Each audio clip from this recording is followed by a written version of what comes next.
Kung saan nga may masarap Sana may masarap. pinupuntahan. What's up mga paps? So, ayun, for today's ganap, nagpa-develop kami ng disposable camera. Tapos, sinabay na din namin yung date namin kasi crush ako netong isa dito. Ito pala yung camera. Tapos makikita nyo binaklas na agad ni ate para ma-develop. Kala ko nga makukuha namin agad yung yung picture. Hindi pala, 2 weeks pala. So, yun, umasa ako. Pero okay lang. Dahil doon, meron kaming sunod na vlog. Pakihintay na lang, ine-edit pa. Tapos ayun, nandito na agad tayo sa pinagdilitan namin, Monga. Kasi na-miss namin yung nag-Taiwan trip kami dati. Gantong-ganto yun eh. Yung maanghang na manok, kaso dito may buto.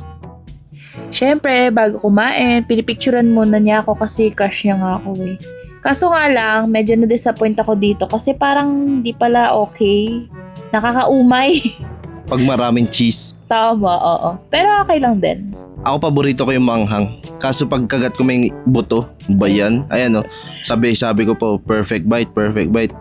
3 ways. May kasama ring juice yung in-order namin. Eto, bet na bet ko to. Bawi dito, bawi. Ayan o, di ba? Ayun, tapos nagyaw-yaw kami. Yung in-order namin, Yaw. yung in-order namin yung lasang biskwit. Ayan no, tapos natapon pa sa jacket niya. Sabi ko, deserve. What's up, mga paps? Ngayon, pangalawang unboxing.